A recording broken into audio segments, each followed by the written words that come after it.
Buenas tardes, buenas noches, saludos desde Argentina. Es una alegría volver a encontrarnos para este segundo, segundo webinar em, dentro de este ciclo que hemos hecho del programa de Florecer. Hoy con el título de Vivir con sentido, ¿para qué sirve la sabiduría, no? Eh, Sirve para buscar, sirve para movernos, sirve para ser trashumantes que vamos, ¿no? De aquí para allá. La sabiduría está en la biblioteca, está en las culturas originarias. ¿Dónde está el sentido, no? Sí, como para conectar velozmente con la canción que nos abría este espacio. Somos una especie en viaje, ¿no? Estamos vivos porque estamos en movimiento. Bueno, creo que son algunas conexiones que tal vez son las que iremos desarrollando en esta hora y cuarto, hora y media que estaremos juntos. Los invito a los que van llegando, a los que ya están, que coloquen en el chat si quieren su lugar de procedencia, de dónde están, así nos vamos ubicando en la geografía latinoamericana y tal vez un poco más, quién sabe, eh, eh, de los que estamos participando. Doy a nombre del Instituto Universitario Sofía la bienvenida. Y justamente, bueno, Instituto Universitario Sofía, la sabiduría nos convoca esta tarde noche, para abordar el tema de si algo puede decir la sabiduría y qué tipo de sabiduría a esa crisis o no crisis de sentido o esa búsqueda de sentido en nuestras sociedades. Quisiera iniciar antes de explicar un poco más lo de hoy, eh, explicar nuestros invitados y darles la palabra a ellos, iniciemos con un pequeño ejercicio de, de conectar con nuestra respiración, un ejercicio para ver si logramos situarnos aquí ahora. Muchos habremos venido del trabajo, corriendo, de alguna actividad, tensión, una cierta desconexión entre nuestro cuerpo, nuestro pensamiento, nuestros sentimientos, nuestras urgencias, etcétera. Así, así como estamos, percibamos cómo estamos sentados simplemente, la mayoría en esa silla, cómo está nuestro cuerpo. Llevamos la atención a nuestros pies, a nuestra posición del cuerpo, nuestras rodillas dobladas, nuestro contacto con la silla, con ese cojín, con ese almohadón. Percibimos cómo nos soporta esa silla, cómo nos sostiene nuestra columna, tal vez que está tensa, encorvada.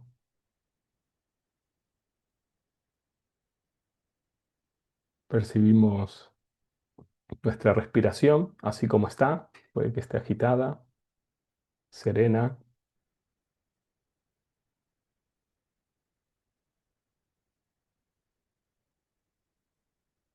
Tratamos de acompañar esa respiración,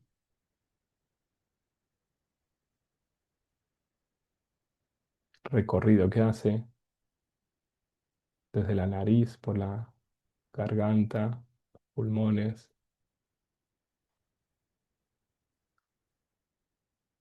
Bien, nos percibimos así como estamos y bueno, iniciamos, bueno, esta, este webinar en un mundo bueno, nos llena de información, y muchas veces esa información nos agita y nos agita mucho, pero muchas veces es una información que no orienta cabalmente nuestras decisiones, nuestro sentido de vida, que no nos ayuda tal vez o sí a florecer, a sacar lo mejor de nosotros, sino es un consumo muy acelerado. Y frente a eso, bueno, nos podemos preguntar qué lugar tiene la sabiduría en este mundo actual, ¿no? Generalmente la sabiduría la asociamos a personas adultas con cabello blanco. Hoy nos acompañan dos jóvenes profesionales para hablar de sabiduría y creo que eso ya da esperanza al mundo de hoy y bastante, ¿no? Dos jóvenes profesionales que son profesores o serán profesores del programa de Florecer, en el marco del cual estamos haciendo también este webinar y que al final del webinar también daré algunas indicaciones a quienes estén interesados. Daré un código promocional, porque también hay que llegar a estas cosas a veces, pero un código promocional para que tengan un descuento si están interesados en inscribirse. Y ellos son María Camila Castro, colombiana, pero que vive en Estados Unidos y de hecho está conectada desde Estados Unidos. Está realizando allí su doctorado y después diré algo más también de ella. Y Franco Caramuto, argentino, que se conecta de una pequeña ciudad cerca de Rosario. Y serán ellos quienes hoy con quienes dialogaremos de sus búsquedas de sabiduría en su vida y cómo esa búsqueda también nos puede decir algo a nosotros o abrir algunas pistas de esa sabiduría conectada con la filosofía, pero también esa sabiduría conectada con las espiritualidades, las distintas espiritualidades dentro y fuera de las religiones, bueno, etcétera. En el fondo son dos buscadores justamente de sabiduría y el esquema que utilizaremos será para quienes han estado en otro webinar, el mismo, 20-25 minutos, una exposición de ellos o una primera exposición, eh, y después otros 20-25 minutos para otra exposición, y después abriremos el diálogo para compartir entre nosotros dudas y demás. Y empezamos con Camila, Camila o María Camila Castro, vuelvo a decir colombiana en Estados Unidos. Ella es filósofa, asesora filosófica, se inscribe un poco, después me corregirá si no, en la corriente de la filosofía sapiencial, ¿no? Surgida desde varios, pero con una tradición más en España y de una filósofa que ha trabajado bastante eso, con práctica en el silencio y en la oración contemplativa, y por eso muy interesada en la práctica de la contemplación, el silencio y la búsqueda de sentido, y también en la reflexión y de cómo puede aportar el silencio en nuestras sociedades tan inundadas de ruido, ¿sí? Y va a abordar el tema de la sabiduría, si es útil o es inútil, y si en esa utilidad puede servir para algo, ¿no? Y justamente si puede llegar a ofrecer algo para el sentido de la vida y para ese florecimiento humano integral y de qué modo. Ya hablé mucho, así que le doy la palabra a Camila, y la escuchamos con gusto.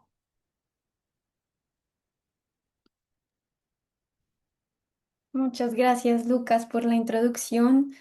Muchas gracias al Instituto Sofía por este espacio. Para mí ha sido ya una experiencia transformadora, incluso si el curso no ha empezado, entonces eso es bastante prometedor, creo. Yo hoy quisiera contarles un poco de mi experiencia y a medida que hago eso, tratar de responder esta pregunta nada sencilla sobre la sabiduría y para qué sirve. Como Lucas les estaba contando, yo soy filósofa de pregrado, de maestría y ahora estoy haciendo mi doctorado.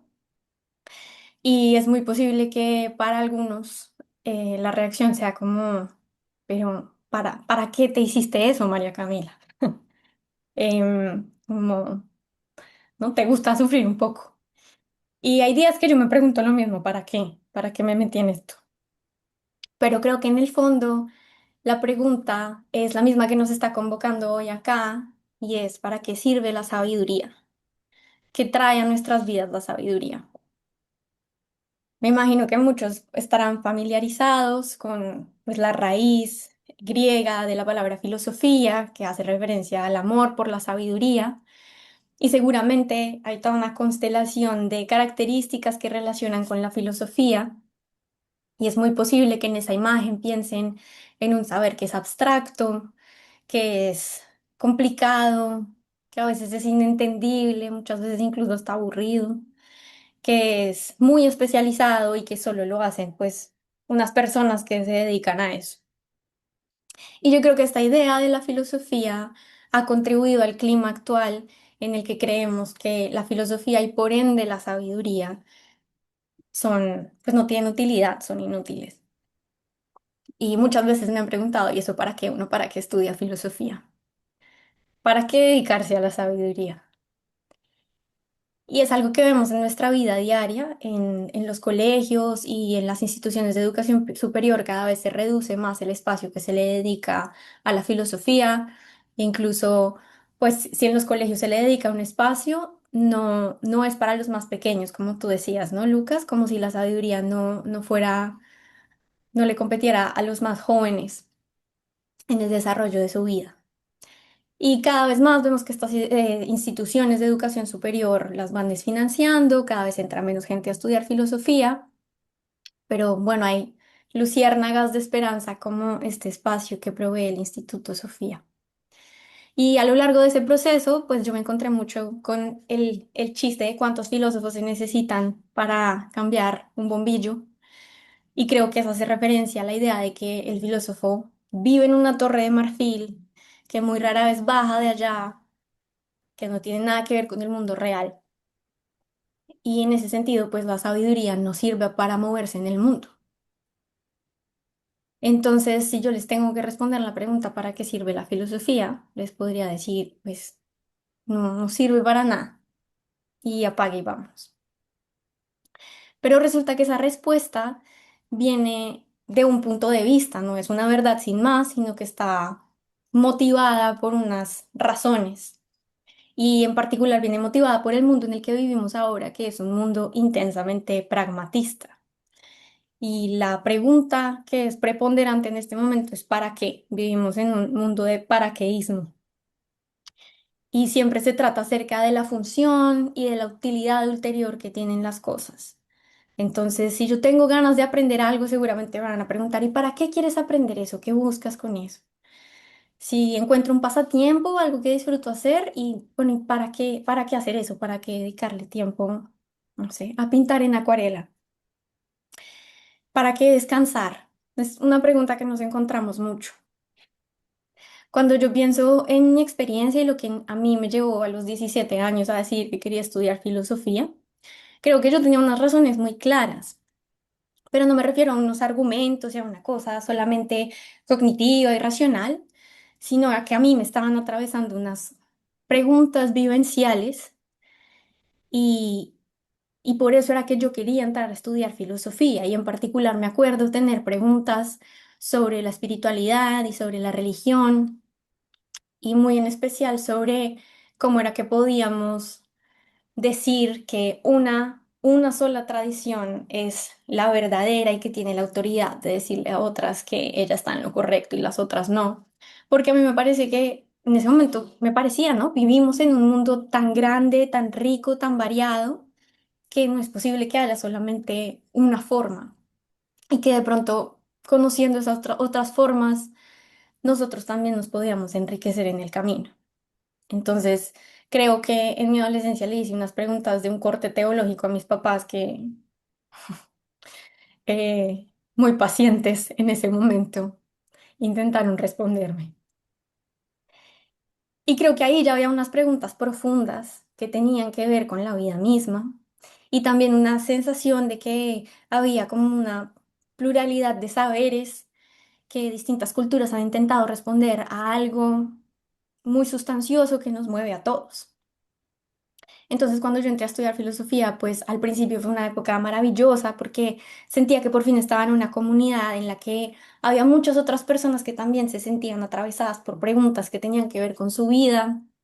Y recuerdo mucho, pues que teníamos horas que le dedicábamos en clase a hablar de Platón, de Aristóteles. Y en esa época me acuerdo mucho de estar hablando con mis amigos por horas y horas, de cómo eso nos estaba incluso cambiando a nosotros, ¿no? Como que salíamos de esas clases y la vida se veía distinta y hablábamos de cómo eso repercutía en nuestras vidas. Pero a medida en que fui avanzando en la profesión, hubo como una tensión entre mi búsqueda original y lo que me fui encontrando en las instituciones. Y lo que fui encontrando, digamos, en esta filosofía académica que tiene un corte más de especialización, de compartimentalizar el conocimiento, en la que hay unos saberes y unas formas que priman sobre otras, y en un espacio en el que básicamente se hace una lectura muy rigurosa de los autores y de sus argumentos y se hace una labor interpretativa. Pero yo sentía que cada vez más mi necesidad de conocer iba por un lado y que mi experiencia iba por el otro, como que ya no estaban alineadas como al principio cuando quise estudiar filosofía. Y ya no se trataba de algo que me ayudara a moverme en el mundo, sino que se fue como distanciando. Entonces, eso ha llevado a que mis amigos siempre me hagan el chiste de que yo no he tenido muchas crisis a lo largo de mi carrera, sino que he tenido una única crisis que siempre ha sido la misma y ha sido justamente sentir que me estoy distanciando de esa conexión con el mundo y con la vida. Y para mí siempre ha sido una necesidad que la filosofía sea una fuente de sentido y que conecte con la realidad. Y eso, digamos, ha sido un vector muy importante en mi búsqueda. Y ahora que Lucas hablaba acerca de como toda esta cantidad de conocimiento que tenemos ahora, pero que parece no ser el que más nos ayuda para responder las preguntas más difíciles, creo que tiene que ver un poco con esto que les estoy contando, porque la forma en la que ahora encontramos lo que es potencialmente sabiduría, pues es un poco como un conocimiento disecado, que ya no tiene la misma fuerza para transformar nuestra vida y que no tenemos la misma receptividad que deberíamos tener para que así fuera. Y resulta que la noción actual de filosofía, lo primero que probablemente se vino a sus cabezas y lo que les describí al principio, pues es una versión de lo que podemos entender por filosofía. Pero no necesariamente la filosofía es una abstracción conceptual que nos aleja de la realidad. Y eso es algo que muchas personas están en lo que están trabajando en este momento. Como decía Lucas, para mí fue como muy fundamental en mi proceso haber encontrado a Mónica Caballé, que es una filósofa española y fundó la Escuela de Filosofía Sapiencial, que ha hecho toda una apuesta por trabajar en la dimensión fundamental de la filosofía, es decir, en incorporar la parte práctica de la filosofía. Y ahí es donde me he formado en este tipo de acompañamiento, que es el acompañamiento filosófico, que básicamente es un lugar para el autoconocimiento. Entonces, si volvemos a repetir la pregunta de para qué sirve la sabiduría, pues creo que la respuesta depende mucho de lo que estemos entendiendo por filosofía o sabiduría. Y si estamos volviendo a lo que la filosofía quería decir en sus orígenes, pues es una filosofía sapiencial y se refiere en realidad a un conjunto de saberes que comparten unas intuiciones profundas acerca de la vida humana y que se conciben como unos modos de vida y no solamente como unos sistemas de pensamiento. No es gimnasia mental. Y esta manera de entender la filosofía pues excede lo que podríamos encontrar en programas de filosofía institucionales, o en lo que ustedes pudieran estar pensando al principio, seguramente. En ese sentido, la sabiduría no es un conocimiento académico especializado. Y de hecho, Raymond Panikar, este teólogo del siglo XX, pues cuando él piensa en cuál es el opuesto de la sabiduría, él dice, no es la ignorancia, que sería una opción muy plausible, en realidad es la erudición, entendiendo la erudición como una acumulación de información y de contenidos, porque yo puedo acumular libros, que es acumular conocimiento, pero no puedo hacer lo mismo con la sabiduría, porque la sabiduría es una actividad que busca de una forma lúcida y reflexiva comprender la realidad y una manera de orientarse en la realidad. Y en ese sentido es que ha sido parte de la raíz de muchas, de todas las civilizaciones. En el pasado, los reyes y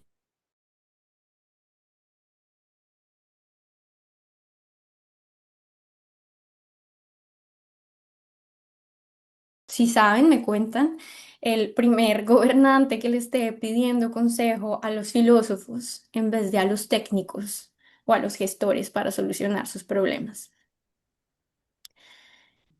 El conocimiento especializado de hoy, pues, no es lo mismo que el saber vivo, que tenía una dimensión transformadora y terapéutica, y que en la medida en que tenía una dimensión tanto transformadora como terapéutica, pues era accesible para todos, tenía que ver con todos.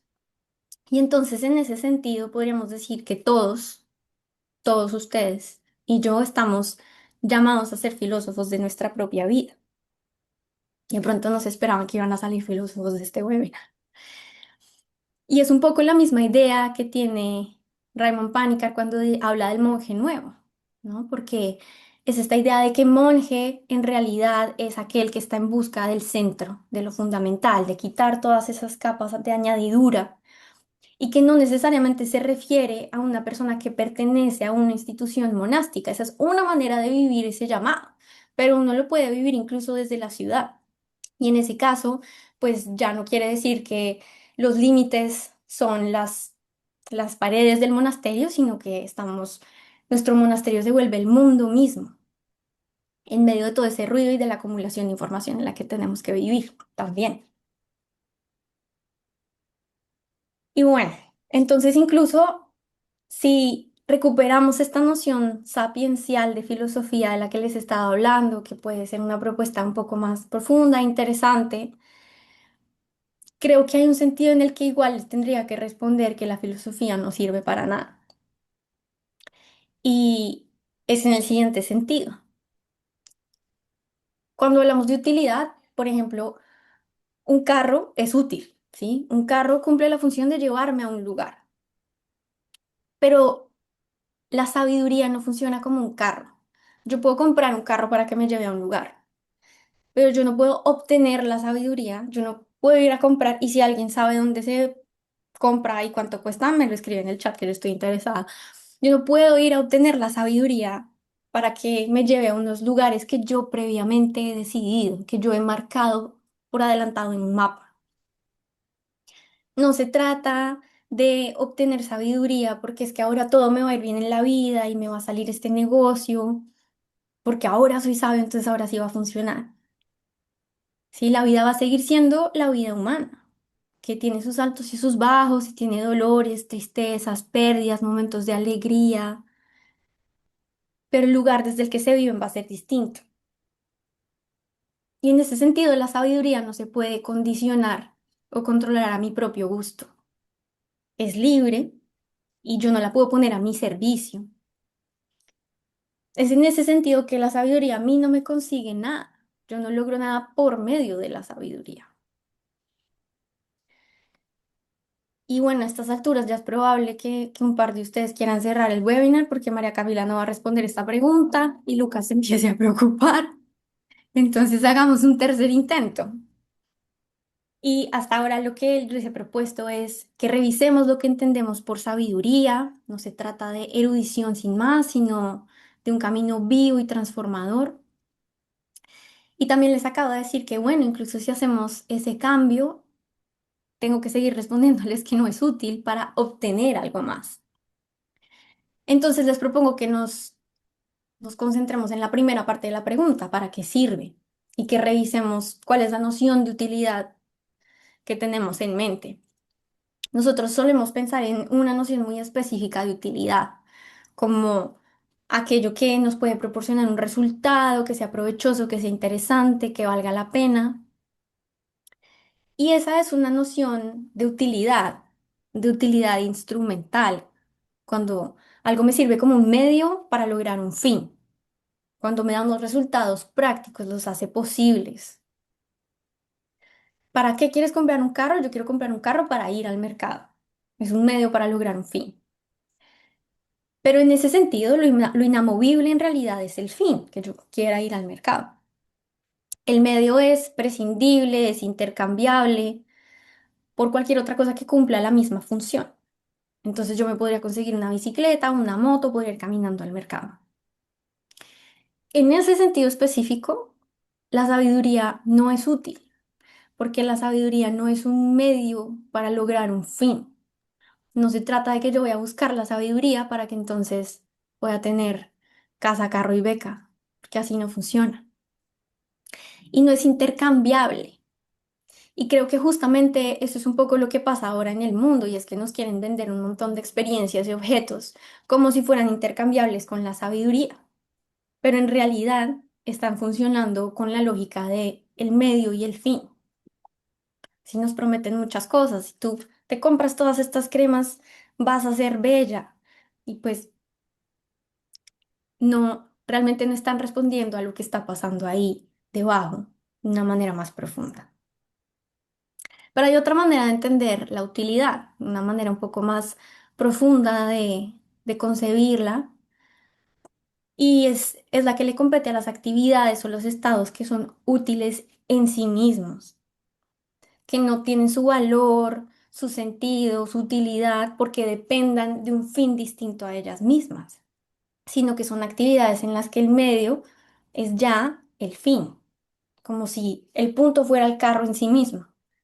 Y en ese caso, pues no es prescindible ni intercambiable, porque es que el medio es el fin mismo. Pero aquí ya el ejemplo del carro como que no funciona tan bien. Y aquí entonces tenemos que pasar a pensar en actividades humanas que cumplan con esos requisitos. Por ejemplo, amar o crear o contemplar. Son cosas que en sí mismas son valiosas y tienen sentido. Y en esos casos donde el medio y el fin se identifican, pues se da lugar a una vivencia de plenitud y de sentido, porque es que la actividad ya basta por sí misma y le corresponde a unas necesidades esenciales que tienen que ver con el ser. El problema está en que a veces queremos suplir esas necesidades que son esenciales con cosas que podemos conseguir, y sé que Franco va a hablar más de esto en detalle. Entonces es en ese sentido en el que yo les podría decir que la sabiduría sirve para algo, y básicamente lo que hace es nutrir nuestro ser. Y si eso no puede ser considerado útil, pues no me imagino que podría ser útil en el mundo. Es porque ella misma ya es un camino de transformación.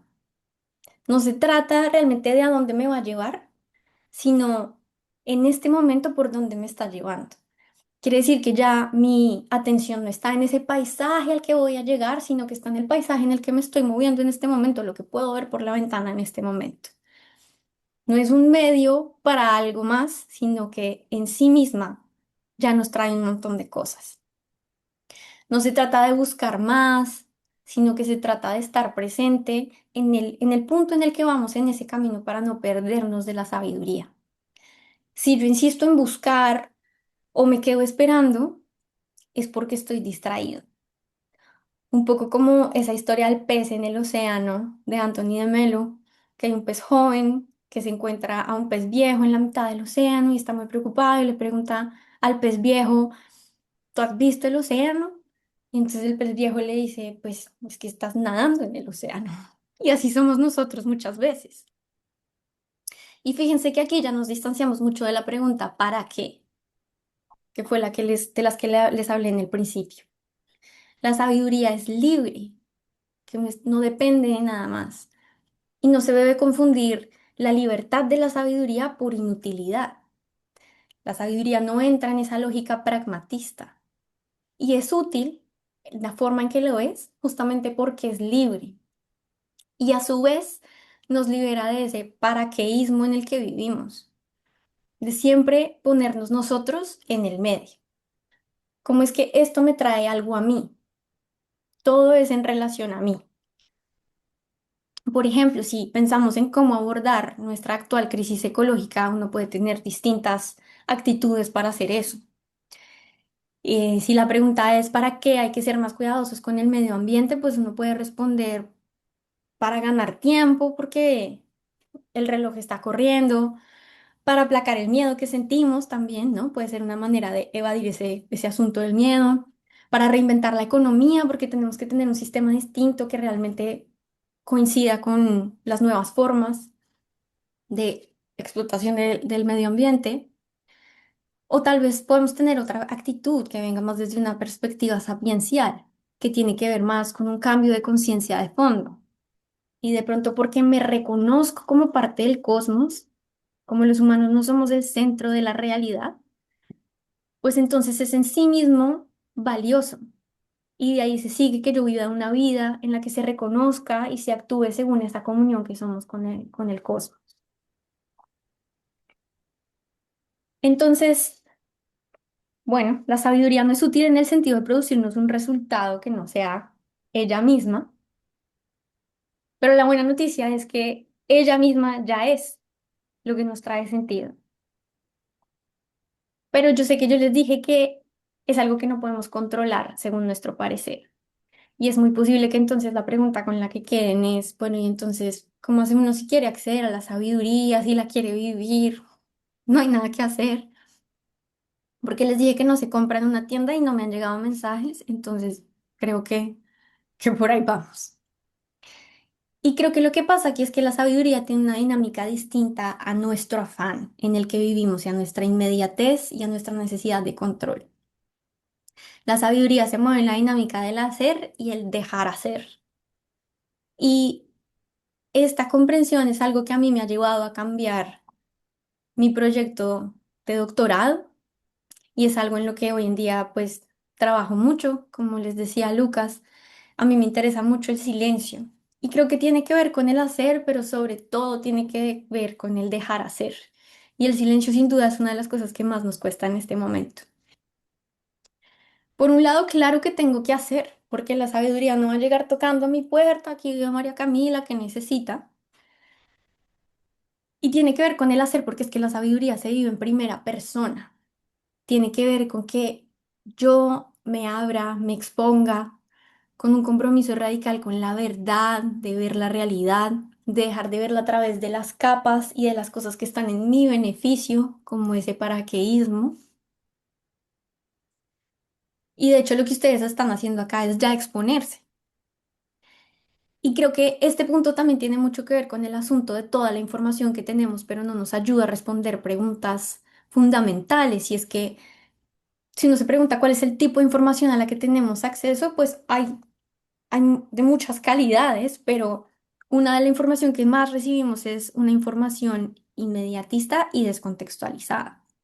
Yo todos los días veo frases de sabios ahí por internet que sin duda pues son inspiradoras y pues es emocionante leerlas. Pero esas son frases que ya no responden a una verdad sentida y vivida. Lo que uno está viendo cuando ve la frase de alguien más es el resultado de un proceso que alguien vivió en primera persona, en carne propia, que lo transformó.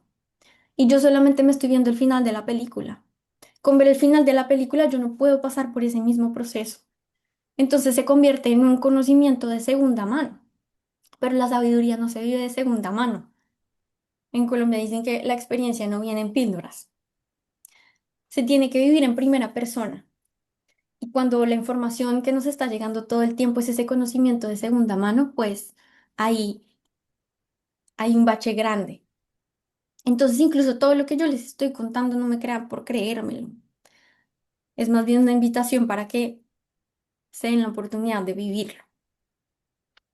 Pero por otro lado, a veces no se trata de hacer, como de adquirir más conocimiento. De hecho, Javier Meloni dice que uno de los tránsitos más importantes es del hacer al dejar hacer.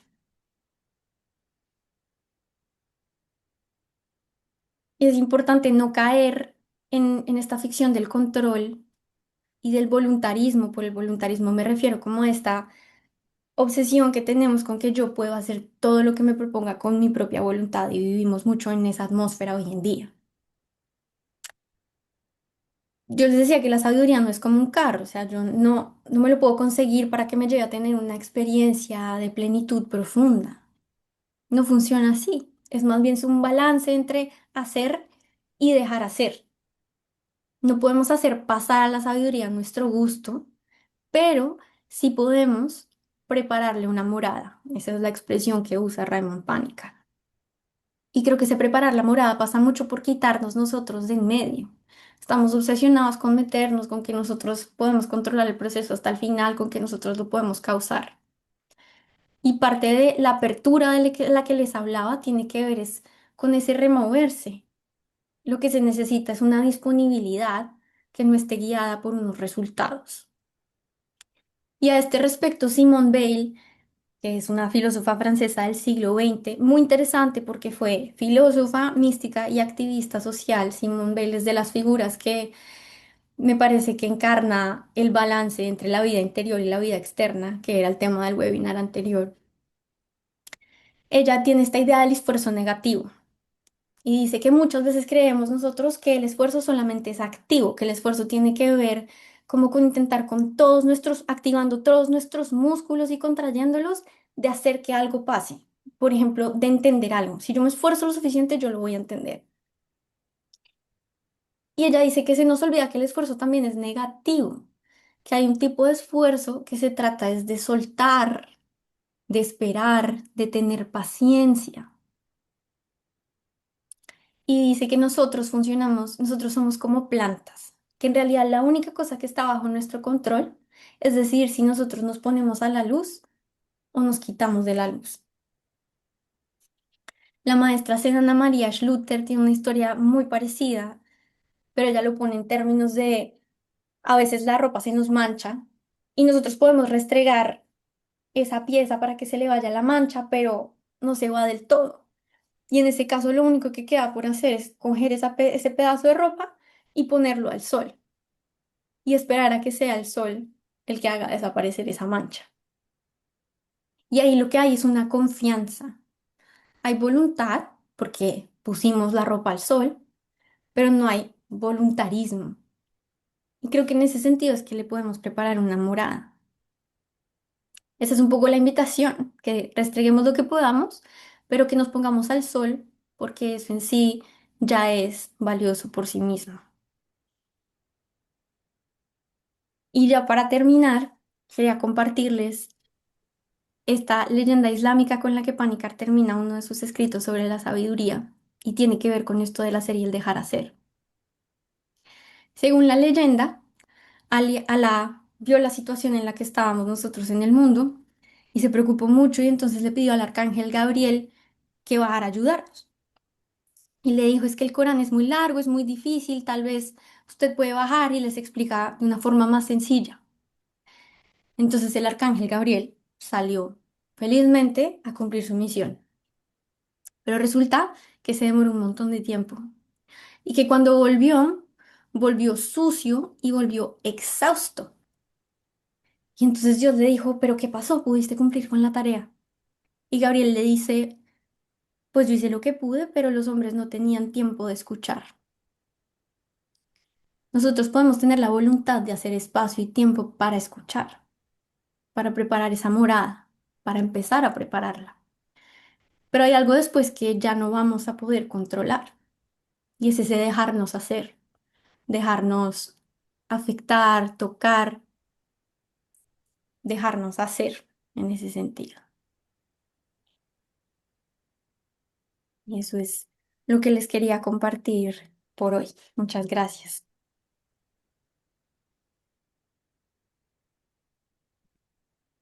Gracias, gracias Camila. Bueno, eh, después de una reflexión así sería bueno hacer un minutito de silencio, mm, de pausa, de interiorización. Rescato tres, habría muchísimos elementos, solo tres así como para, antes de darle la palabra a Franco. El sentido de la vida no se encuentra, brota, ¿no? Un poco camina, se saborea, de ahí viene la sabiduría, de saborearlo, nutre, es algo que está adentro, ¿no? Eh, y esta utilidad o este servir de la sabiduría no pasa por el hacer, sino por el ser. Y sobre todo por el dejar ser, que significa hacer espacio. Dejar ser al otro, dejar ser la realidad como se presenta, dejar ser la vida como se presenta y no como nosotros tantas veces quisiéramos que fuera, ¿no? Ahí hay toda una, en términos clásicos cristianos diríamos una ascética, una, ¿no? Y también una mística en el sentido de una pasividad, que no es todo, como tan bellamente lo decía, voluntarismo en una sociedad que parece que todo lo puedo alcanzar y todo lo puedo lograr, ¿no? Eh, bien, si tienen preguntas, si tienen algo, pueden irlas escribiendo. Ahora damos el espacio a Franco, que desde otro lugar también va a abordar lo mismo, o más o menos lo mismo. Franco, a ver si lo tengo por aquí, que se me perdió. Aquí está, Acá estoy. si lo vemos. Franco Caramuto es argentino, teólogo, docente e investigador, dedicado a explorar los cruces justamente entre espiritualidad, filosofía y existencia cotidiana. Y aquí nos va a abordar sobre el tema de la espiritualidad, las espiritualidades o la espiritualidad como esa, no solo ese camino confesional, ritual, sino la espiritualidad como ese camino de búsqueda de sí mismo y de búsqueda de lo divino en uno mismo, como caminos de sabiduría, ¿no? Espiritualidades en sentido amplio, pero justamente en esa búsqueda puede haber búsquedas tóxicas, me gusta decir a mí, y búsquedas saludables. Hay alimentos tóxicos y alimentos saludables, ¿no? Todos tenemos hambre, bien, hambre de sabiduría. Bueno, ¿qué sabiduría son las auténticas o más o menos o qué criterio, ¿no? Franco nos dará algunas claves justamente para orientarnos en esas búsquedas. Sin más, Franco, a ti la palabra. Bueno, muchas gracias, Lucas. Bueno, un saludo a toda la gente ahí que está del otro lado. Se escucha bien, ¿no? Yo estoy ¿Escucha muy bien? Sí. listo, perfecto. Bueno, sí, yo también me quedé muy enganchado con temas de ahí de Camila que daría para mucho, pero bueno, me voy a acotar aunque está muy vinculado, ¿no? Me voy a acotar a lo mío. No sé, lo primero que quisiera compartir con ustedes es que es una experiencia personal, eh, a grandes rasgos, muy a grandes rasgos. Dentro quizás del mundo de lo teológico hay dos formas, por decirlo de una manera, ¿no? De entender el misterio, vamos a llamarlo así. Y uno tiene que ver con una teología, si se quiere, un poquito más clásica, que es, bueno, yo entiendo o trabajo sobre el concepto, en este caso, de Dios, de la espiritualidad o del misterio, y después, en la medida que lo entiendo, bueno, voy y lo experimento, ¿no? Y hay otra línea, que es con la cual yo me he casado, digamos, hace ya varios años, eh, que es la línea más franciscana, ¿no? Yo soy franciscano, de San Buenaventura, bueno, de San Francisco, que justamente no se trata tanto de entender y de conocer, sino primero de experimentar para después conocer, ¿no? Primero experimentar para después entender. Esa ha sido mi experiencia. Yo tengo 40 años, eh, parezco menos, me dijeron muchas veces, pero tengo 40 años, y yo empecé digamos, mi búsqueda espiritual, podríamos decir, de búsqueda de sentido, búsqueda de la sapiencia, muy, muy joven, muy chico, ¿no? Ya también, así como, bueno, como contaba Camila, entre los 18 y 19 años, y a los 19 años, bueno, por esas cosas de la vida, yo siempre he sido un gran buscador de sentido, podríamos decir, y he experimentado varias cosas, varios lugares, hasta que me encuentro en un retiro X con una experiencia justamente, con la experiencia de mi vida, con la experiencia de Dios, o Dios por poner una palabra, ¿no? En estas cosas que también nos gustan, nos gustan mucho a los teólogos, de no intentar delimitar y definir tanto, ¿no? Cuando uno dice Dios está poniendo demasiados límites a una experiencia que justamente es ilimitada y desborda toda comprensión. Pero bueno, de alguna forma hay que hablar, así que, y hay que nombrar. Entonces, en esa experiencia que tuve, fue algo que me transformó totalmente. Mi búsqueda iba por un lado y después de experimentar, ¿no? Esa presencia del Dios que nos habita, de sentirlo muy fuertemente, mi vida cambió totalmente, radicalmente, y fui para otro lado y empecé un camino de autoconocimiento, de formación, de más experiencias relacionadas con eso hasta el día de hoy. ¿Qué es lo que quiero decir con esto y con el título que tiene que ver con esta charla? Que, que para mí la espiritualidad es un gran lugar de sentido, ¿no? De creación o de encuentro con un sentido en la vida. Yo sinceramente y a esta altura de mi vida no sé si existe un sentido objetivo, como afuera, o si ese sentido como habita dentro y uno tiene que ir como encontrando ese sentido cotidianamente, como ir construyéndolo. La verdad que es una pregunta que tengo abierta, pero yo puedo decir que a través de mi experiencia espiritual, y le podría llamar en el sentido muy amplio y bien panicariano, digamos, de una experiencia mística, en el sentido de haberme encontrado con eso que siempre estuvo dentro mío, que siempre busqué fuera, diría San Agustín, y que hizo transformar mi existencia entera. Pero bueno, es eso, fue una experiencia muy profunda, de mucha transformación interior, de mucha conversión en el sentido de, ¿no? Cuando converge algo es, encuentra un punto y va para otro lado, eso sí, tal cual. Y fue una experiencia. Yo a partir de esa experiencia mística, espiritual, de transformación, que, bueno, en mi caso yo soy, digamos, cristiano, tiene que ver con una experiencia profundamente de Jesús, del Dios que me habita a través de Jesús, o del Cristo, mejor dicho, de lo crístico. Yo a partir de eso dije, no puede ser que una experiencia, digamos, espiritual, mística, profunda, tenga tanto poder como para transformar la vida de un ser humano en la manera que a mí me pasó. Y ahí me obsesioné, diríamos, con ese tema, y es lo que en mis líneas de investigación teológica, de lo espiritual, de lo místico, siempre, viste que dicen bueno, los pensadores, yo no sé si soy un pensador, pero los grandes pensadores en realidad responden a una sola pregunta. Y mi pregunta fue esa, es intentar responder a qué es lo que hace en la persona la experiencia espiritual, la experiencia mística, cuáles son las consecuencias. ¿Cómo puede ser que una experiencia, digamos, mística transforme de tal manera a los seres humanos? Porque eso fue lo que me pasó a mí. Y a partir de ahí empecé mi camino de investigación, tanto de la práctica espiritual personal, como del estudio teológico y también obviamente filosófico, bueno, y antropológico, bueno, todo lo que tiene que ver con las ciencias humanas que buscan responder esta pregunta.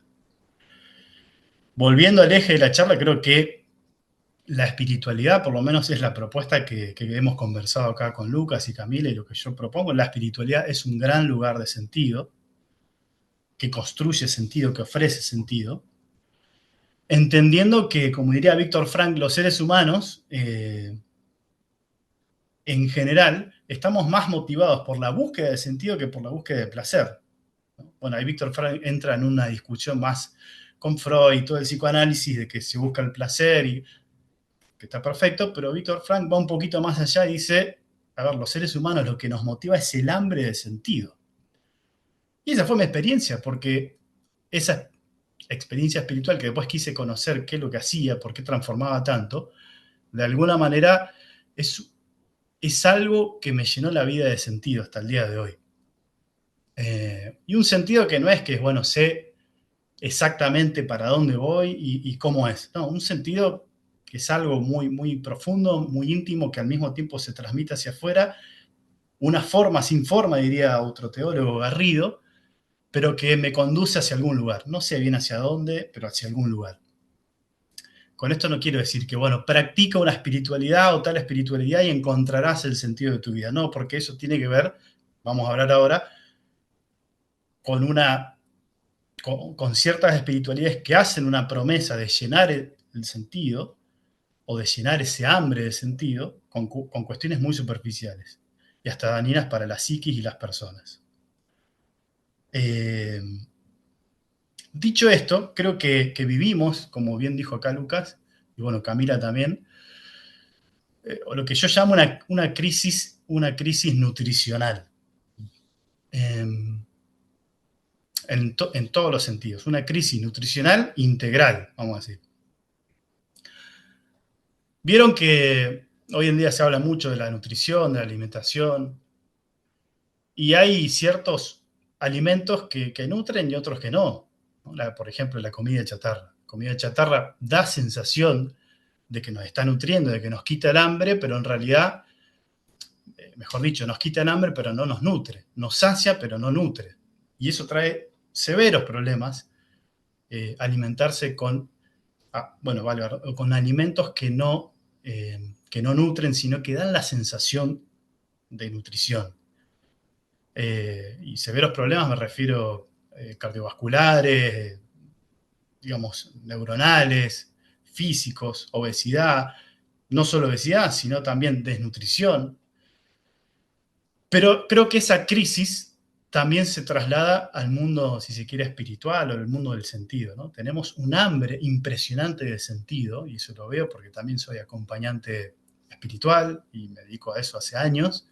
Tenemos un hambre increíble de sentido, de saciar nuestro sentido profundo, pero generalmente echamos mano o de querer llenar esa hambre de sentido profundo con cosas muy superficiales que también nos ofrece el mercado.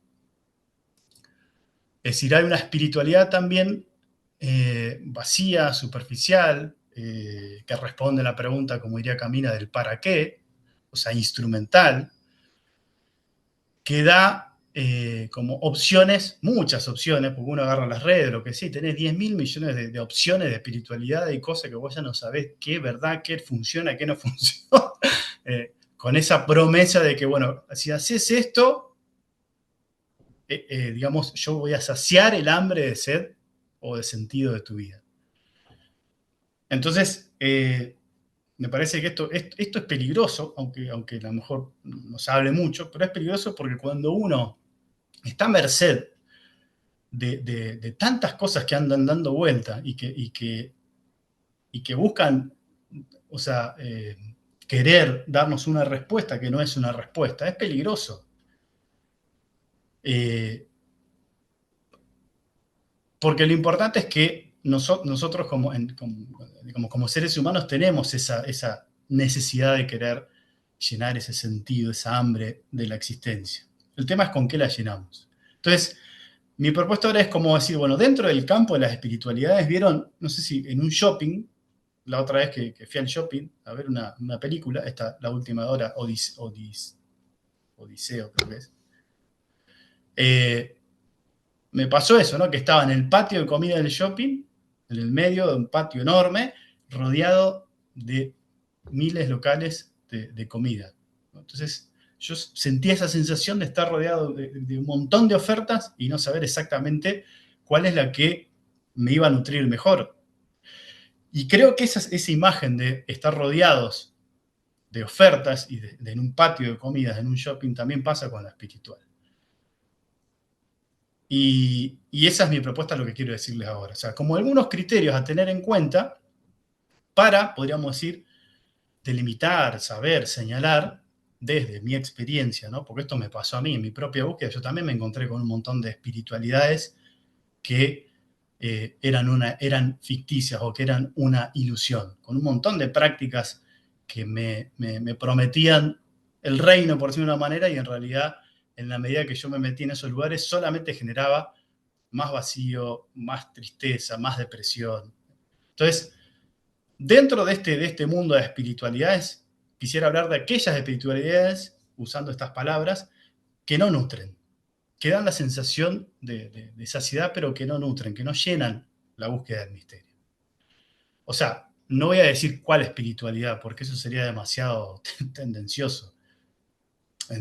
Paréntesis, cuando digo espiritualidad también estoy hablando de esa búsqueda de lo trascendente, esa búsqueda del Dios que nos habita, esa búsqueda de trascender justamente, que no pertenece a ninguna religión. ¿Sí? Dentro de ese mundo de espiritualidades que nos ofrece el universo en el que existimos, en el mercado en el que vivimos, creo que hay algunas espiritualidades que no nutren y que se reconocen por los frutos, diría Jesús. Algunas características de esas espiritualidades que como para que cada uno haga su propio criterio a ver cómo está nuestra espiritualidad, si es que la practicamos, ¿no? Bueno, criterios de espiritualidad que no sacian, lo primero me parece que es la rigidez, aquella espiritualidad que nos hacen más rígidos, que fomentan la culpa, que fomentan la cerrazón, que se cierra en un dogmatismo, me parece que corre mucho riesgo de ser una espiritualidad que promete algo que en realidad no es real, ¿no? Y que da sensación, pero en realidad no está nutriendo. Otra característica de la espiritualidad que no nutre es la evasión, las espiritualidades que me generan una evasión, que no me permiten ver la realidad tal cual es, sino que me invitan a disfrazar la realidad con magia, con lecturas muy superficiales de la realidad y que hacen que no afronten la realidad maduramente. También son espiritualidades que tienen que ver con algo que no nutre, ¿no? Inauténtica, podríamos decir. Otra característica de la espiritualidad que no nutre es justamente la escisión, la separación. Aquellas espiritualidades vieron que separan el cielo de la tierra, lo divino y lo humano, que tienden a dividir, que tienden a separar los buenos de los malos, los elegidos de los no elegidos, los salvados de no salvados, el pecador del no pecador. Todas esas espiritualidades que separan, que dividen a la persona en dos bandos, es una espiritualidad infantil muy aniñada y que trae, como venimos diciendo, promesas vanas, no reales. Selectivas también, o sea, aquellas espiritualidades que son selectivas, que pertenecen a una élite, individualistas, que aíslan, que promueven de alguna manera un encuentro que está perfecto, porque yo soy de esa idea, pero un encuentro íntimo y cerrado con Dios o con lo trascendente, pero que no invitan a compartir esa experiencia con una comunidad, me parece que es muy peligroso, y hay muchas de estas, funcionan y funcionan bárbaro.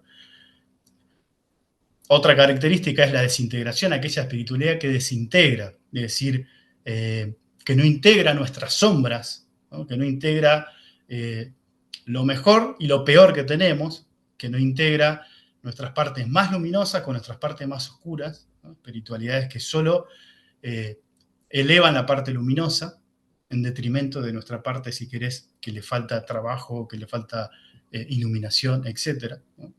Como que miran solamente un punto, bueno, parece muy peligroso. Bueno, y en el fondo esto, como para no seguir diciendo más cosas, aquellas espiritualidades que deshumanizan, todo aquello que deshumanice me parece que son riesgosas, que hacen daño, ¿no? Que pueden generar a la larga mucho malestar emocional, malestar incluso físico, depresión, enfermedades, ¿no? Y bueno, y eso como... Y una cosa, un detalle, aquellas espiritualidades que prometen soluciones rápidas, ¿no? Esto es como que, bueno, si haces esto en 2 días, en una semana, con tal práctica, bueno, tu vida va a cambiar, va a encontrar sentido, va a ser una mejor persona, etc. Bueno, eso me parece que son mentiras, digamos, ¿no? O promesas que no son fundadas y que no nutren. Y al contrario, desnutren y desnaturalizan. Y como para, de alguna manera, no quedarnos solo con esa parte, aquellas espiritualidades que nutren, sacando el condimento religioso, si se quiere, ¿no? Tiene que ver con, justamente, lo primero, una espiritualidad saludable, por lo menos para mí, es la que respeta o la que promueve procesos largos. O sea, todos los cambios reales en las personas, de transformación, de comportamiento y de actitudes, necesitan procesos largos. Nada, digamos, profundo es rápido. Eso funcionamos así. O sea, un árbol no crece con sus raíces fuertes, no crece de la noche a la mañana, necesita tiempo. Una espiritualidad que, contrario a lo anterior, que integra y unifica también, es de alguna manera, o sea, integra me refiero que no deja nada fuera del ser humano, ni lo social, que no deja en la relación con los demás, que no descuida la relación con el medio ambiente, que no divide a la persona, como decíamos anteriormente, entre buenos y malos, o entre mi parte luminosa y mi parte oscura. No, la espiritualidad saludable y que realmente nutre, me parece que es una espiritualidad que mira la totalidad del ser humano, la totalidad de la persona y la acepta como es. Con misericordia, pero la acepta como es. Y justamente esta espiritualidad tiene la característica de que nos ayuda a afrontar la realidad tal cual es. Contrario a lo anterior, esas espiritualidades que te deforman la realidad o que te ponen un manto sobre la realidad para que no sea tan dura la realidad, es que las espiritualidades maduras o auténticas o nutritivas son aquellas que verdaderamente nos ayudan a afrontar la realidad tal cual es, aunque sea muy dura, aunque sea horrible. Y nos pasa a lo argentino ahora lo tengo que decir, con el Mundial de Fútbol, que perdimos justamente, nos fue pésimo, y todos los argentinos diciendo que hay conspiraciones acá, porque justamente tiene que ver con eso, ¿no? Con una realidad que, como el dolor es tan, en este caso no es tan dramático, pero bueno, los que nos gusta el fútbol sí, el dolor es tan fuerte que necesitamos escapar y disfrazar la realidad. Bueno, hay espiritualidades que te ayudan a eso. La espiritualidad saludable es la que dice la realidad es esta y asumir el dolor y el sufrimiento como viene. Y bueno, quizás como también como para ir cerrando, me parece una característica general es esto, ¿no? Que la espiritualidad que nutre es la que también invita a lo comunitario. No que descuida lo personal, no que descuida la experiencia personal, pero que invita a vivirse en comunidad, en sociedad, en alteridad, ¿no? Que invita a mirar a los demás, que invita a comprometerse con la realidad y no aislarse, digamos, en ese mundillo interior intimista. Y en el fondo, y como cierre de esta especie de comparación, esos caminos de sentido, esos caminos de sabiduría y de espiritualidad en este caso, saludables son los que potencian nuestra humanidad, los que nos humanizan cada vez más, los que mueven nuestra voluntad para hacer justamente el bien, los que mueven nuestra vida para cambiar verdaderamente y no solo nuestra forma de pensar, sino nuestra forma de vivir.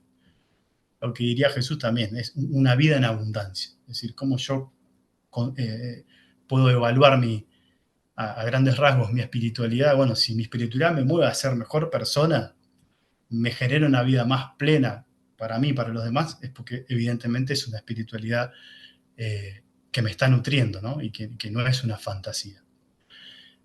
Dicho esto, y ahora sí a modo de conclusión, creo que por eso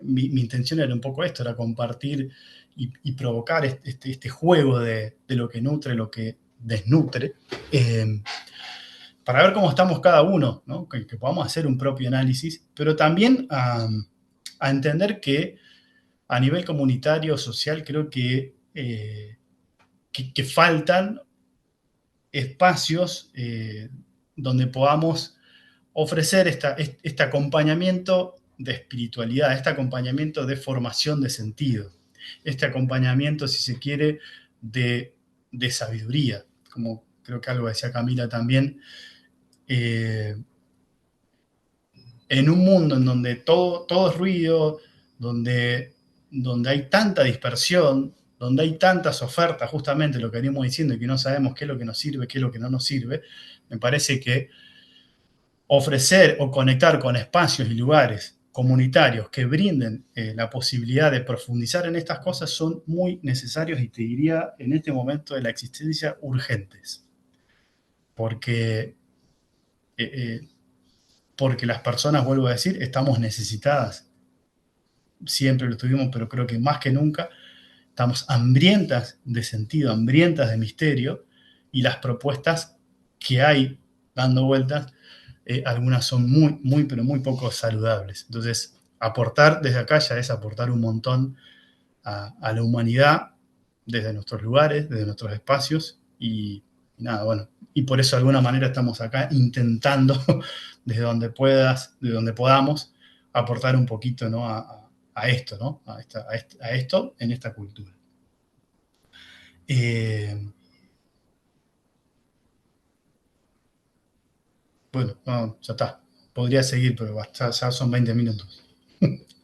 Gracias. Bien, gracias Franco, bueno, por la experiencia, por Camila lo dijo y tú has partido de eso también, bueno, ella también, que me parece una clave muy interesante. La verdad es una verdad, o lo que se comparte es una verdad sentida y vivida, no es, eh, es algo que ha pasado por la experiencia de uno mismo, ¿no?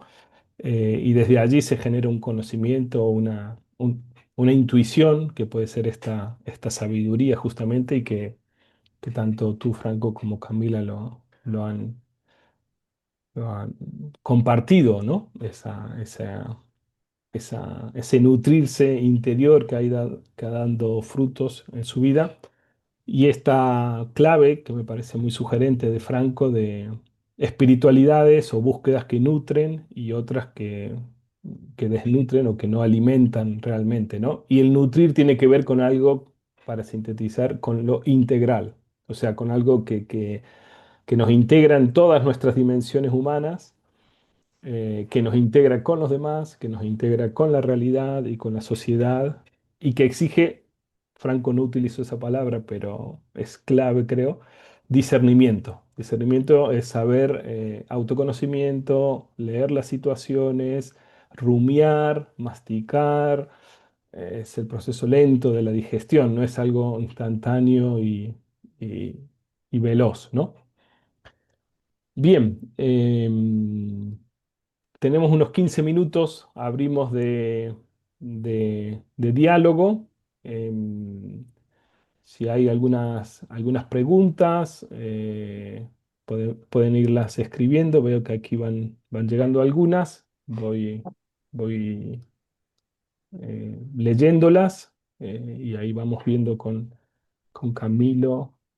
Con Camila, perdón, y con Franco, ¿no? Hay una que me llegó, no sé si a Camila le habrá llegado, me llegó aquí escrita en privado, yo la leo y podemos empezar con esa. Dice, ¿podés comentar algo más de la ficción del control y de el voluntarismo y cómo comprender qué es ficción, aunque redundante, y salirse de allí para descubrir la verdadera dinámica de la sabiduría? Y tomarnos la vida en primera persona y lograr gestionarla? O sea, cómo preparar la morada, nuestro pedacito de tierra, cielo, que somos y podemos dar y darnos. Así llegar a comprender y sostener la visión y transmutación de nuestro vivir y existir. Aclaro, dice esta persona, vivo en el canal de la ficción. O sea, tampoco veo el océano que habito.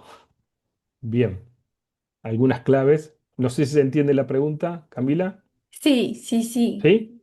Sí, sí, Bien. me la había mandado por privado. Ok, Es adelante. una pregunta tremenda, ¿no? Sí, si Preguntaza, muy tratamos de buena ser pregunta. sintéticos también en las respuestas, así Sí, damos espacio a otras. un par de pinceladas que le puedo dar a tu pregunta, Daniela, sobre comentar un poco más de la ficción del control y el voluntarismo, que creo que pasa mucho por vivir como en esta idea de que no, como yo- nosotros le llamamos conciencia de separatividad. ¿sí? Como la idea de que, un poco lo que decía Franco, nosotros vivimos como en unas divisiones fundamentales. ¿Soy yo o es el otro, ¿no? Mi bienestar propio o el bienestar del otro. Y eso nos hace generar como unos falsos opuestos. Entonces creo que tenemos el falso, cuando vivimos ahí tenemos el falso opuesto de o controlo o suelto, o es o lo uno o lo otro. Y la mejor alternativa siempre es controlar. Y cuando yo creo que la mejor alternativa es controlar o hacer según mi voluntad, ahí detrás hay una idea de que yo sé mejor que nadie cómo hacer que pase eso o qué es lo mejor que puedo hacer pasar en el mundo. Y pues ahí hay una idea de que ya lo tenemos todo, ¿no? De que lo tenemos resuelto, de que nosotros somos el centro, como esa fuente de conocimiento. Y en realidad, digamos, en todas estas tradiciones, la idea de la fe, de la gracia, tienen mucho que ver con la confianza, ¿no? La confianza en que hay como un fondo que es inteligente, no en el sentido racional, sino como sabio y que nos sostiene y que mi control no puede suplir lo que eso sí hace. Y sobre lo que decías, como de cómo salir de esa ficción, creo que lo más importante es la observación.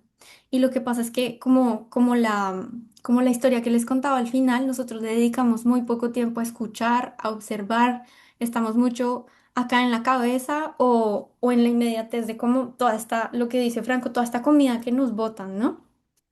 Y creo que darle espacio a la observación, o sea, la observación es de lo que más transforma, porque nada más cuando uno se ve ya como es, eso da paso a un cambio. Entonces, cuando tú dices, sé que yo estoy todavía en la ficción y que no veo el océano completo, pues déjame decirte que tú ya estás caminando, ¿sí? Ya estás viendo con veracidad con veracidad y con lucidez dónde estás, porque es que gran parte de la dificultad es que nos cuesta vernos como somos y a veces nos vemos es como el ideal que tenemos de nosotros mismos, como lo que quisiéramos ser, como las capas que nos hemos puesto.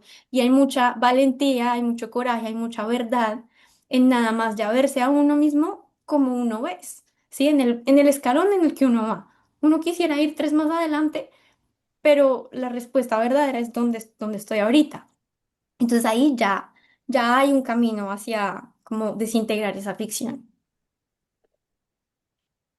Gracias, gracias Camila. Hacemos una aquí, Franco, si quieres. Está abierta, pero bueno, la dirijo para ir haciendo uno a uno. Laura dice, ¿es posible para las personas no creyentes afrontar la realidad del vacío, de violencia, sin creer en la redención que nos trajo Cristo, sin la fe y la gracia para abrazar la cruz? Eh, sí, sí, sí, yo creo que sí, sobre todo por la tradición, ¿no? De lo que yo más conozco, ¿no?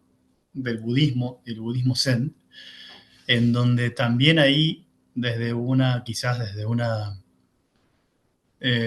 otro recorrido, pero también se habla muchísimo de la importancia o de que perdón, de que el vacío es,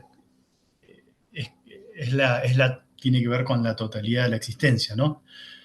No es solo una cuestión cristiana, sino que se comunica con otras tradiciones también filosóficas o religiosas en este caso, eh, y que más o menos, más allá de los distintos caminos, muchos coincidimos en la importancia de aceptar de alguna manera o no esquivar el vacío, sino que permanecer en el vacío, es un camino de sanación no solo personal o de integración personal, sino también un camino de integración universal, ¿no? Que trasciende incluso nuestro trabajo personal. Eh, Creo que sí, que hay, no solo de la redención o de la experiencia más kenótica cristiana, sino que también hay otras tradiciones que van por un mismo sendero. Esto de la aceptación del vacío o de la nada como una realidad, si se quiere, misteriosa, de la cual no es, digamos, no es sugerible escapar, porque un poco es lo que nos toca como seres humanos atravesar ese camino, ¿no? No sé si respondo, ¿no? O complico más las cosas. Bien. Gracias. Camila, ¿tú quieres decir algo sobre eso? ¿O hay otras preguntas? Creo que varias van en esa dinámica. Hay otra pregunta sobre si el voluntarismo es soberbia, eh, que es interesante. Dejo aquí las preguntas y les doy a ustedes después la palabra y con eso podemos ir cerrando. La dirección hacia el encuentro del sentido es hacia adentro, hacia el centro de uno mismo. Bien, pregunta, ¿eh? Otra pregunta, ¿cómo puede el cerebro entender que el esfuerzo negativo, el dejar ser, o sea, no el voluntarismo o el hacer vacío, es bueno? Cuando, bueno, ahí necesitaríamos alguien de la neurociencia, pero bueno, ¿cómo hacer entender al cerebro que hacer espacio, dicho de otra palabra, es algo positivo, ¿no? Bien, esas son las preguntas hasta aquí. Si ustedes responden y hay tiempo, le doy también la palabra a Cristina que levantó la mano.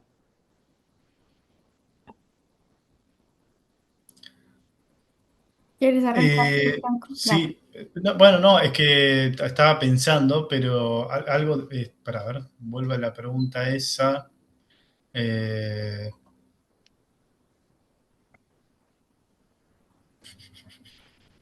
espérate.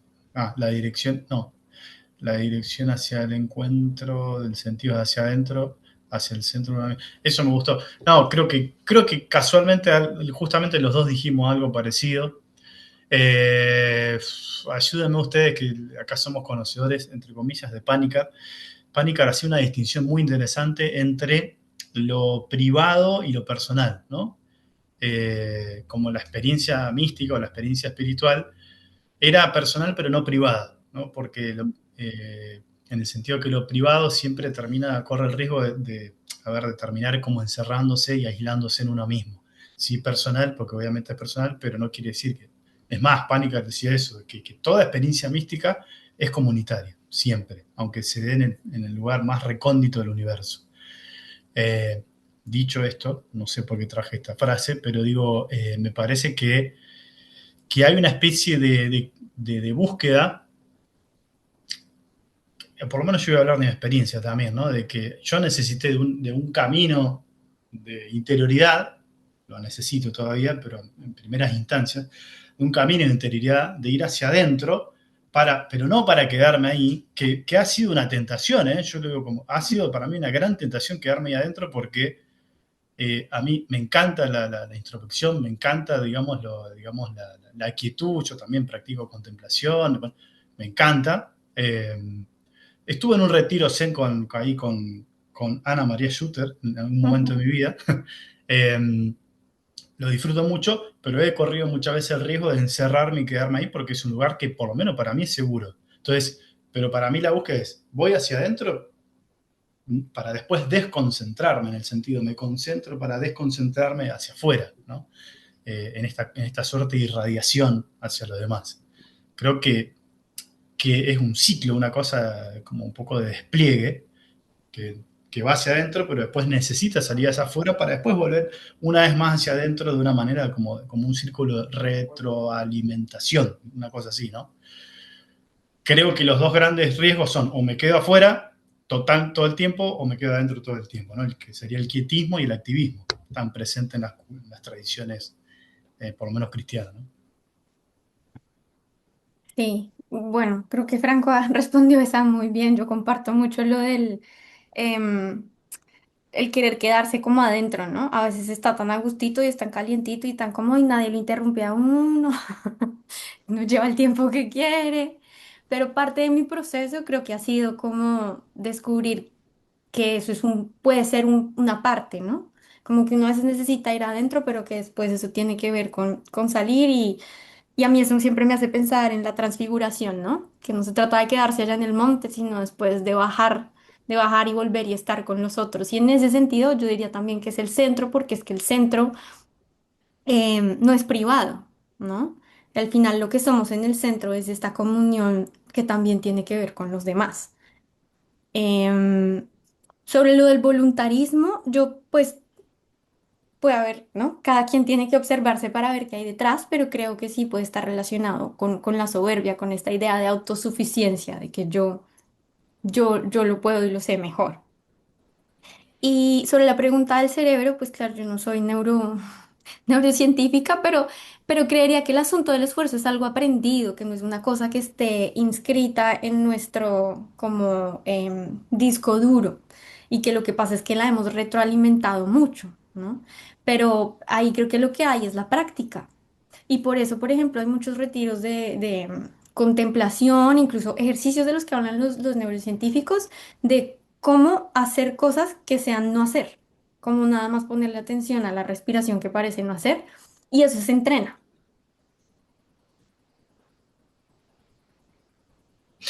Bien, Franco, ¿tú querés decir algo más? No, Ya. me quedé Hay, reenganchado con ese tema. Sí, perdón, dale, dale. hay más preguntas. Yo quisiera ir cerrando por el tiempo. Soy bastante, a veces, fijado, rígido, diría Franco, no, de iniciar en un horario y terminar en el horario por respeto también a las personas y a quienes se conectan. Nos quedarían unos tres minutitos. Hay preguntas muy interesantes que daría para otro webinar, si la están leyendo Sí, allí, son, ¿no? Si, ¿cómo piensan ambos que sería vivir mal la sabiduría? ¿El éxtasis místico es comunitario o privado? La iluminación de la revelación no lleva a compartir o nos lleva a compartir el deleite del encuentro hacia otros. Me hubiera gustado que Camila se refiera sobre lo importante de la contemplación para lograr la sabiduría.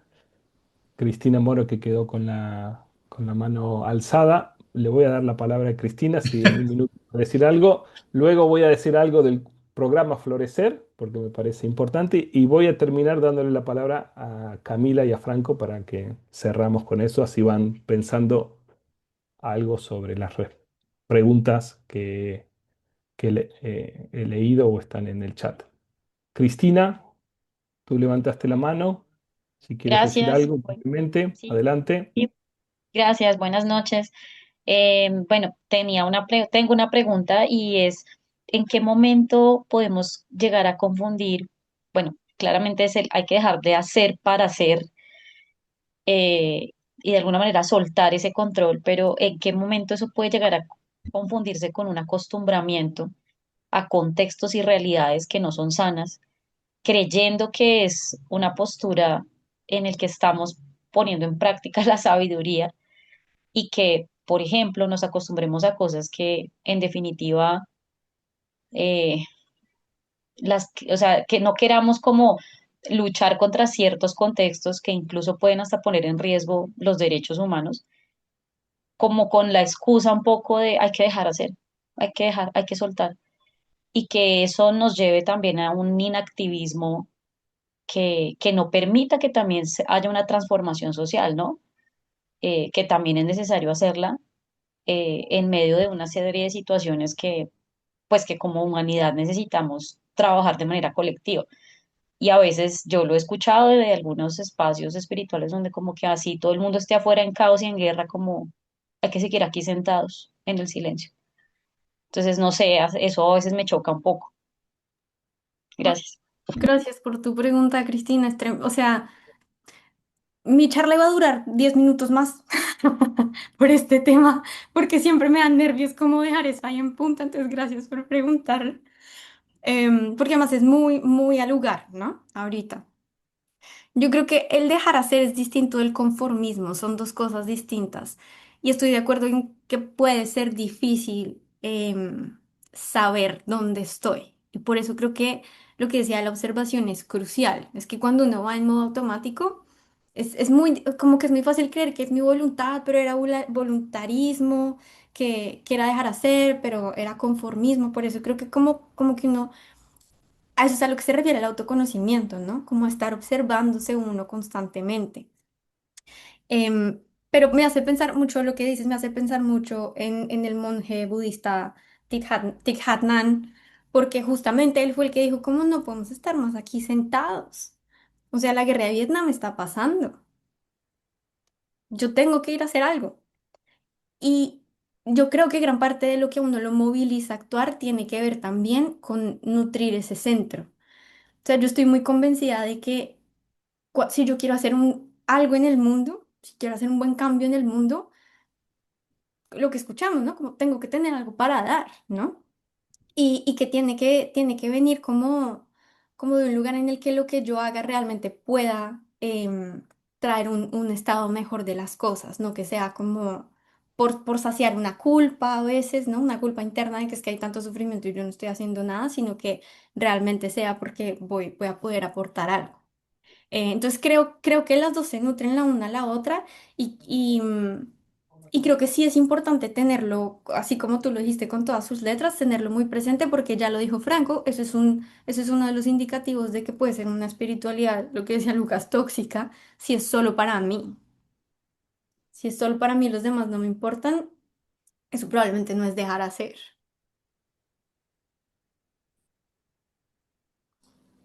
Perdón, yo quiero aportar algo, no sé si por ahí comprendí en su totalidad la pregunta, pero yo creo que, a ver, que con respecto al hacer y al dejar hacer, también hay que, yo confío mucho, lo vuelvo a decir otra vez, en la experiencia personal, ¿no? Es decir, hay un tiempo para cada cosa. No creo que sea como tampoco muy saludable forzar etapas, digamos, en el ámbito de lo espiritual. Es decir, si yo considero que estoy en una etapa en donde tengo que hacer de activismo, bien, posiblemente ese sea el camino, y si uno con sabiduría y con honestidad quiere seguir creciendo, en algún momento vendrá el proceso natural, porque todos los procesos son naturales, digamos, o sea, la semilla crece sola sin que uno haga nada, dice el Evangelio. Entonces, vendrá ese momento en donde se pasará del no hacer, perdón, del hacer al no hacer,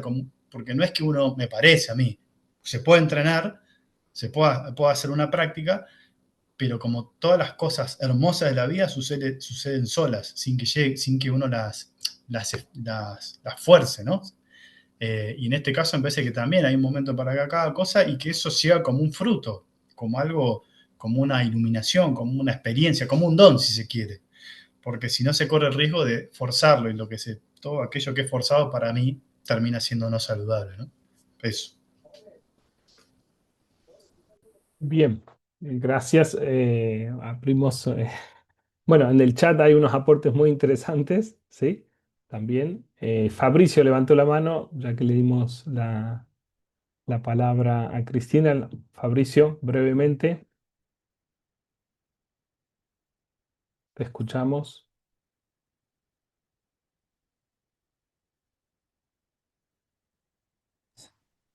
Buenas ¿Sí? noches. Buenas Buenas noches noches. también. Muchas gracias por permitirme participar. En lo personal, uy, en lo personal, siempre vinculé, no sé por qué, sin entrar demasiado en tema, perdón, sin entrar demasiado en tema, eh, que la filosofía tenía una íntima relación con la contemplación. Eh, Entendí siempre bueno, que ilumina la fe, que la búsqueda de la verdad también tiene que ver con la búsqueda de la verdad en cuanto a que Cristo es verdad y vida, camino, verdad y vida. Pero que también ese encuentro con esa verdad nos da el deleite de, lo puse abajo, ¿no? Como quien descubre y se siente iluminado en aquello que necesita luz. Y esa luz que llega a aquello que buscamos, a mí en lo personal, estoy hablando desde lo testimonial, ¿eh? A mí me llena de paz y creo que ese es el punto en el que toco mi centro.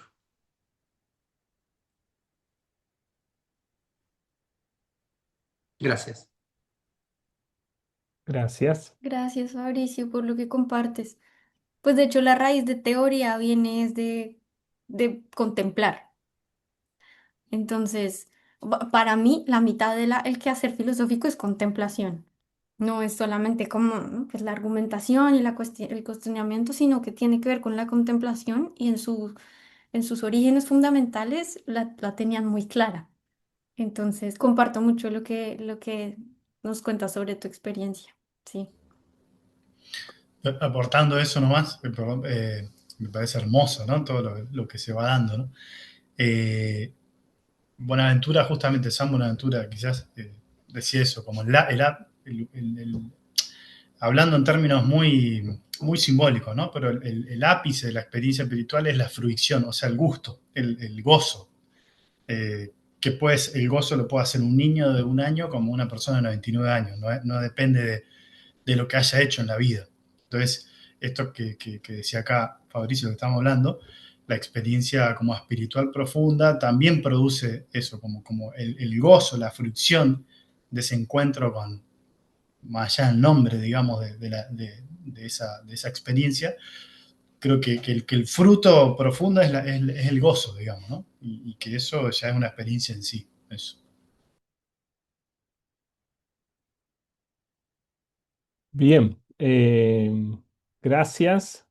Creo que tenemos que ir cerrando. Da para continuar un diálogo. Gracias a quienes se han conectado, a quienes nos han seguido, a quienes podrán escuchar después el video en diferido que queda grabado, por si están interesados, en el canal de YouTube de Instituto Universitario Sofía ALC de América Latina y el Caribe. Dos palabras sobre el programa Florecer. Florecer, florecimiento humano integral y sabidurías de vida. Camila y Franco son profesores de esta primera fase.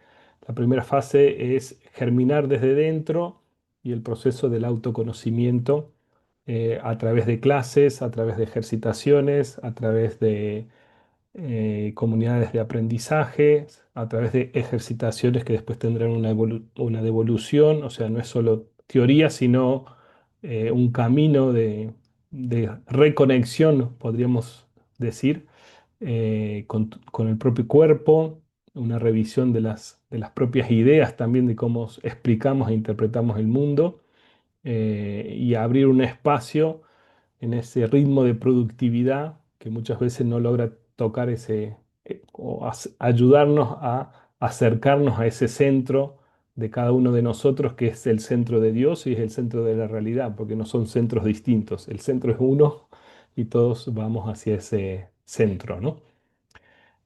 Para quienes estén interesados en el curso que empieza el 11 de agosto, he dejado ahí en el chat el link para el folleto donde pueden profundizar un poco más la propuesta, el link de la inscripción, y hay un código. El costo actual del curso de 3 meses y de 4 meses actualmente es de $135. Con ese código que es Florecer, que está escrito en el chat, si ustedes en la inscripción lo colocan, tendrán un descuento y podrán pagar 125 hasta el 23 de este mes, ¿no? No me detengo mucho más porque, o sea, el tiempo es el que es. Agradezco a Camila y a Franco, y agradezco a cada uno de ustedes que han seguido participando y al rico intercambio que se ha dado. Esperemos ir generando otros webinars más allá de la orientación o no de este curso y demás, con estas temáticas que muestran un interés, ¿no? Concluyo dándole la palabra, 30 segundos o un minuto, a Franco y a Camila que nos digan algo de este recorrido, ¿no? O lo que tengan en su corazón.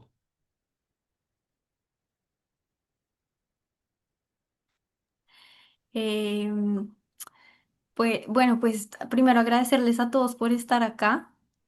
Em, Me quedo con la sensación de que aquí ya somos muchos los que estamos pues en esta vía de la sabiduría, y, y solo me queda como, dadas las preguntas, también como un desearles, como el, el deseo de verdad y de tener como la valentía para hacer ese camino, ¿no? Que tiene mucho que ver con verse como uno es, y que a veces no puede ser, pues puede no ser lo más fácil, ¿no? Pero finalmente si el motor está, pues se puede caminar. Y agradecerle a Lucas y a Franco, porque también pues me voy muy enriquecida de la conversación.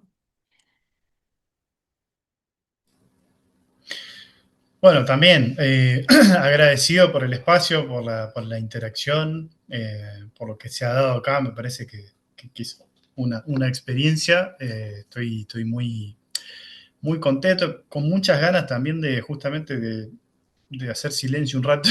Me quedó como esa sensación. Eh,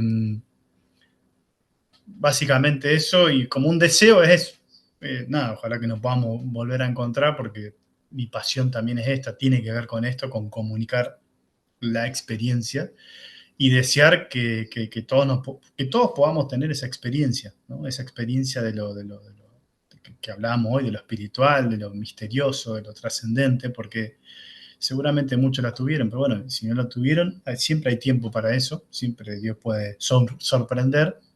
Y entonces eso, deseo que podamos experimentar y no tener miedo, digamos, creo que quizás, no sé, no vi mucho, pero no tener miedo a la búsqueda y a equivocarse en la búsqueda, ¿no? Eso también. Puede estar el riesgo, no, bueno, hay tantas cosas que me puedo equivocar, entonces más vale no busco, no.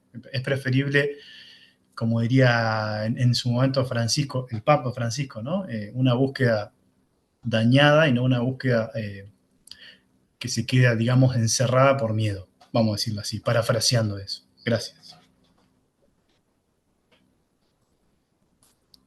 Ahí no. Bien, gracias a cada uno, a cada una y al próximo encuentro o al próximo espacio para seguir compartiendo vida. Buenas noches.